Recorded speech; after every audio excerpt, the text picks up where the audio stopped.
Hello friends, आज मैं आपके लिए लेके आया हूँ राजस्थान सब इंस्पेक्टर की परीक्षा में से जो इंडियन प्लस वर्ल्ड ज्योग्राफी के क्वेश्चन पूछे गए उनको, जो वर्ष 2018 में ली गई थी सब इंस्पेक्टर की परीक्षा। 18 नंबर का प्रश्न, जैव विविधता हॉटस्पॉट सक्यूलेंट कारू कहाँ अवस्थित है? प्रशांत महासागर में, एशिया में, सेंट्रल अमेरिका में, अफ्रीका में? आंसर दीजिए, 5 सेकंड है। यहाँ सही आंसर है अफ्रीका में। देखिए, ये है अफ्रीका का मैप और अफ्रीका में भी साउथ अफ्रीका और नामीबिया के बीच में सेकुलेंट कारू जैव विविधता स्थल है। और देखिए, ये जो लाल लाल सा घेरा है, ये जो पूरा यहाँ से लेकर यहाँ तक ये पूरा जो लाल लाल सा एरिया है, यही है सेकुलेंट कारू। और यहाँ देखिए, यहाँ जो ये ठंडी जलधारा है, यहाँ बेंगुला ठंडी जलधारा आती है। इसके बिल्कुल पूर्व में तो पूर्वी तट है, यहाँ ठंडी बेंगुला जलधारा भी आती है।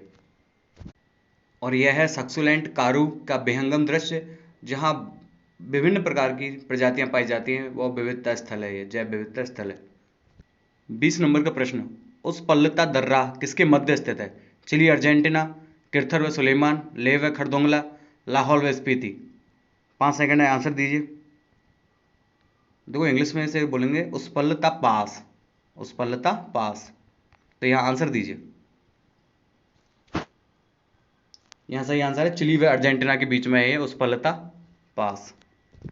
देखिए, सबसे पहले तो उस पल्लता दर्रा क्या होता है? दर्रा दो पहाड़ों के बीच सकरा रास्ता होता है। दो पहाड़ों के बीच जो रास्ता होता है उसे हम दर्रा कहते हैं।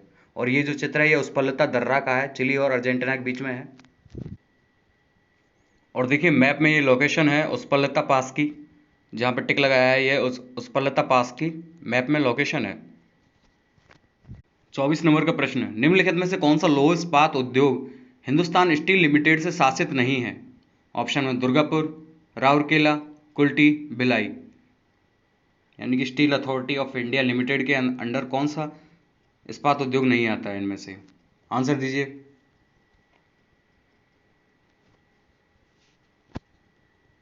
तो यहाँ आंसर है कुल्टी।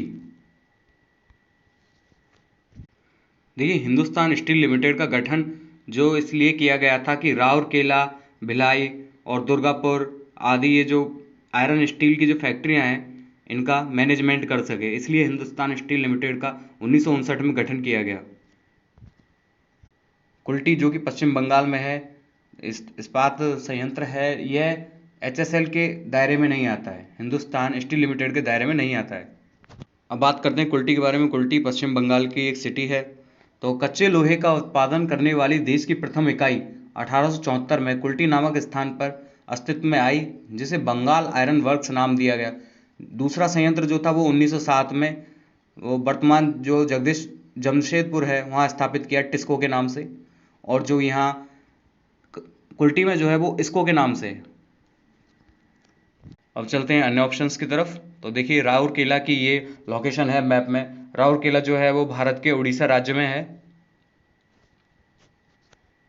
भिलाई जो है वो छत्तीसगढ़ राज्य में है और यहाँ भी स्टील का एक संयंत्र है।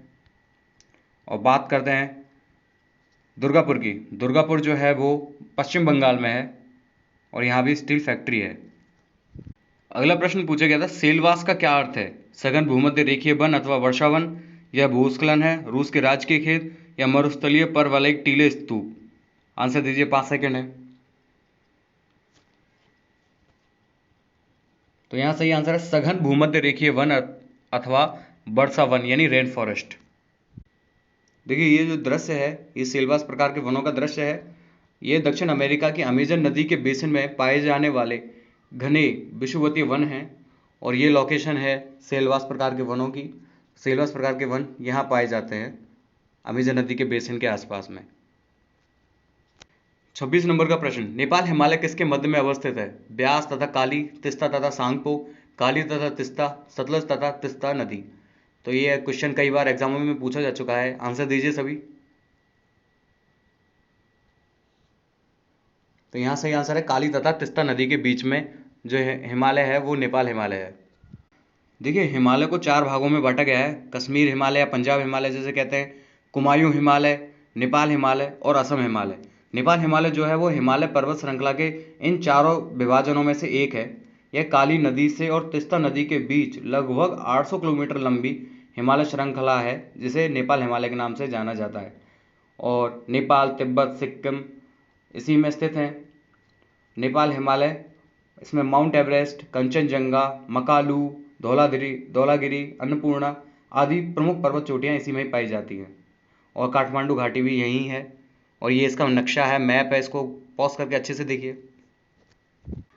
अगला प्रश्न 27 नंबर का, भारत में पाए जाने वाला अधिकांश लौह धातु किस किस्म का है? ऑप्शन में hematite, magnetite, limonite, siderite. Answer दीजिए वीडियो पॉज करके।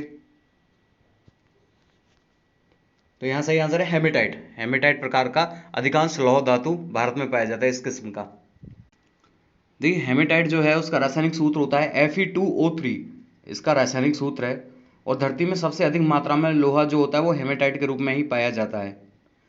और ये शुद्ध लोहे से ज़्यादा कड़ा होता है। तो ये देखिए, ये चित्र में बताया गया है हेमेटाइट और मैग्नेटाइट, दो प्रकार के लोहे का अयस्क। और यहाँ ये बताया गया है कि भारत के मानचित्र में बताया गया है कि कौन सी जगह इसकी खानें पाई जाती हैं लोहे अयस्क की। 29 नंबर का प्रश्न, रूर औद्योगिक प्रदेश कहाँ अवस्थित है? उत्तरी अमेरिका में, पोलैंड में, जर्मनी में, लंदन में। वीडियो पॉज करके आंसर दीजिए। देखिए इसलिए ही प्रीवियस ईयर के पेपर पढ़ना बहुत जरूरी होता है, क्योंकि ये जो एसआई में पूछा गया था रूर, यही क्वेश्चन आरएस में भी पूछा गया था 2018 में ही। पहले एसआई का पेपर हुआ था, फिर उसके बाद आरएस का पेपर हुआ था। तो आरएस में भी यही सेम टू सेम क्वेश्चन पूछा गया था। ये क्वेश्चन रिपीट्स होते हैं, इनको अच्छे से देखिए, अच्छे से पढ़िए, आंसर बताइए यहाँ। तो यहाँ सही आंसर है जर्मनी।